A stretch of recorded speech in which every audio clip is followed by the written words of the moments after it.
안녕하셨습니까? 행복한 인생 이막 알베르토입니다. 제22대 국회 40여일 만에 연금개혁의 시동을 다시 걸었습니다. 그렇다면 윤석열 대통령의 대선 공약인 기초연금 40만원은 도대체 언제부터 지급 가능한 건지 오늘 아주 쉽게 설명해 드리겠습니다.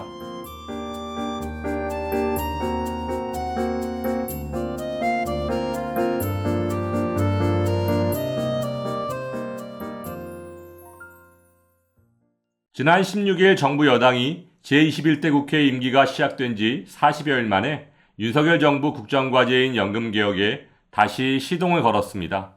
지난 5월 21대 국회 막바지 더 내고 더 받는 식의 개혁안을 둘러싼 여야 힘겨루기 끝에 좌초됐다가 겨우 첫 발을 뗀 것인데요. 하지만 주요 쟁점을 두고 사사건건 대치하고 있는 여야가 조속한 시간 내에 연금개혁을 처리할 수 있을지 불확실한 상황입니다. 윤석열 정부는 정권 초기부터 연금개혁을 3대 개혁과제로 내세웠고 이에 정치권, 학계, 시민사회가 모여 21대 국회 막바지까지 갑론을박이 오갔지만 결국 여야 합의에는 실패했습니다. 조금 더 자세히 설명드리면 국민연금의 보험료율을 현행 9%에서 13%까지 인상하는 데는 합의했지만 소득 대체율 국민의힘 43%, 민주당 45%의 차이를 좁히지 못해 연금개혁이 실패로 돌아간 것인데요. 참고로 현재 2025년으로 예상되고 있는 국민연금 고갈 시점이 소득 대체율 43% 인상의 경우 2063년, 소득 대체율 45% 인상의 경우 2064년으로 각각 8년과 9년 연장이 예상되고 있으므로 결국 고갈 시점 연장 1년 차이 때문에 21대 국회 연금개혁이 실패한 것을 보면 과연 연금개혁의 의지가 있기는 한 건지 의심스러운 것이 사실입니다. 현재 출범 40여일을 맞이한 제22대 국회에서는 국회연금개혁특별위원회를 다시 구성하는 등 21대 국회 전체 과정을 또 밟아야 하지만 22대 국회에서는 연금개혁이 21대 국회 때보다 훨씬 더 어려워질 것이라는 연금 전문가들의 전망이 나오고 있는 상황 속에 2026년 지방선거, 2027년 대선으로 선거 전국으로 이어진다면 정치권이 국민연금과 기초연금에 대한 연금개혁에 소극적일 수밖에 없는 것은 자명한 사실입니다. 현재 여야는 국민연금 소득대체율 2% 차이 이외에 연금개혁의 방향성을 두고 첨예한 기싸움을 이어가는 모양새입니다. 특히 개혁의 우선순위를 두고 인식차를 보이고 있는데요. 민주당은 모수개혁을 우선 처리한 후 구조개혁을 논의하자는 입장이고 정부와 국민의힘은 모수개혁과 구조개혁의 병행 처리를 요구하고 있습니다. 조금 더 자세히 설명드리면 모수개혁은 국민연금의 보험료율, 소득 대체율 등 재정 변수 등을 조정하는 것이고 구조개혁은 기초연금과 공무원연금, 군인연금 등 4대 직영연금 등과 연계해 연금제도 자체를 바꾸는 것입니다. 다만 구조개혁은 모수개혁에 비해 공무원, 군인 등 지역단체의 반발이 거셀 수 있고 이해관계도 첨예하게 맞설 수 있습니다. 또한 연금체계란 큰 틀 안에서 큰 개편이 필요한 것으로 예상돼 모수개혁보다 과정이 훨씬 까다롭고 물리적 시간도 더 오래 걸릴 것으로 예상됩니다. 지금까지 현재 국회에서 진행 중인 연금개혁의 상황을 설명드렸는데요. 그렇다면 윤석열 대통령이 지난 대선 과정에서 공약한 기초연금 40만원 지급과 국민연금 연계 감액의 미세 조정은 도대체 언제부터 시행될 수 있을까요? 결론부터 말씀드리면 기초연금 40만원 지급은 2024년 현재 33만 4,810원인 기초연금이 매년 물가 상승률만큼 즉 2만원 정도씩 인상돼서 윤석열 대통령 임기 마지막 해인 2027년이 돼서야 40만원까지 인상할 것으로 예상됩니다.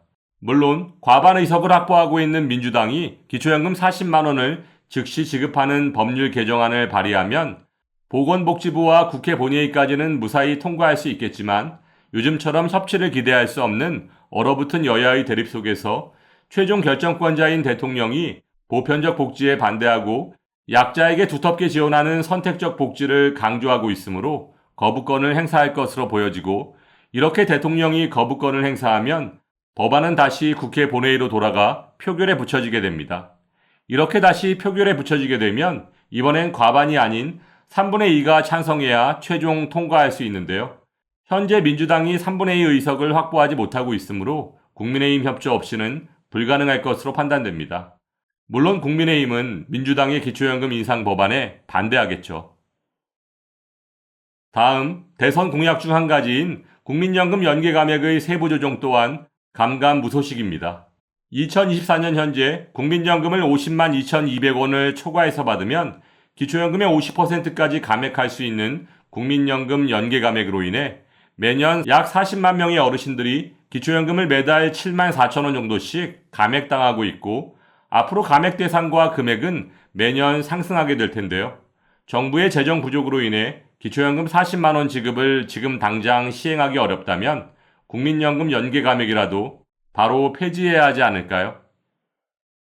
지금까지 말씀드린 것처럼 2024년 현재 이렇게 혼란스러운 상황 속에서 국민연금과 기초연금에 대한 연금 전문가들의 의견을 두 가지로 나누어 설명드리면 야당인 민주당과 뜻을 같이 하는 노후소득 보장 강화론 측은 국민연금의 급여 수준이 낮은 상황에서 기초연금을 줄이면 노인 빈곤이 더욱 심화할 것이라며 현행 구조에 대한 지지 입장을 고수하면서 기초연금은 국민연금의 소득 대체율을 60%에서 40%로 떨어뜨리면서 생긴 보장성의 공백을 메우기 위해 도입됐는데 현재 노인 빈곤의 범위가 너무 넓고 국민연금의 수준이 너무 낮기 때문에 기초연금의 수급 범위를 줄여서 정말로 빈곤한 노인에게 집중해도 필요한 수준을 채울 수 없다고 주장하고 있고 이에 반해 정부 여당과 뜻을 같이 하는 재정안정 중시론 측은 노인 인구가 급증하고 있는 현실 속에서 기초연금이 노인 빈곤 문제를 해결하지 못하고 있다며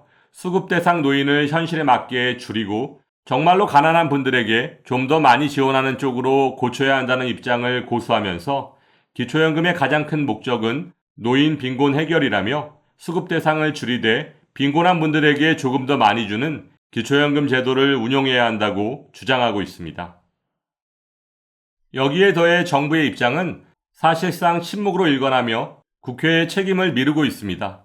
국민연금과 기초연금 간의 적합성을 강조하며 서로 연계해야 한다는 원론적 입장만 표명하며 국회 논의와 공론화 과정을 지원하겠다고 할 뿐이고 정부 차원의 주도적 개혁 방안을 내놓지 않고 있습니다. 오늘 설명드린 것처럼 기초연금과 국민연금을 구조적으로 개혁하는 데는 큰 진통이 따르기 마련입니다. 이는 사회 각계각층이 이해관계를 따지며 각자의 목소리를 낼 수 있는 권리와 의무를 지니고 있기 때문인데요. 지난 10여 년간 어느 정부도 국민연금과 기초연금의 구조개혁에 손을 대지 못한 것은 자칫 폭발할 수도 있는 성난 민심이 두려웠기 때문일 텐데요. 이제 더 이상 손 놓고 있을 수 없는 상황이 되어버렸습니다. 그렇다면 정부에서 쓸 수 있는 복지 예산은 빠듯한데 출산율 감소와 초고령화 사회를 살고 있는 대한민국의 어르신들을 위한 연금 정책은 과연 어떻게 개혁되어야 할까요? 먼저 국민연금과 기초연금의 구조개혁 논의가 신속하게 진행되어야 하고 기초연금의 지급 대상을 축소하고 그분들에게만 두텁게 지급하는 것 또한 결국엔 또 다른 갈라치기의 시작일 수 있습니다. 따라서 현재 국회에서 논의 중인 연금개혁이 어르신들께서 원하시는 보편적 복지를 먼저 실행한 후 선택적 복지로 이어질 수 있기를 바라면서 오늘도 알베르토가 어르신들의 행복한 인생 2막을 응원하겠습니다. 행복한 하루 되세요. 좋아요, 구독, 그리고 알림과 공유는 좋은 콘텐츠를 만드는 힘이 됩니다.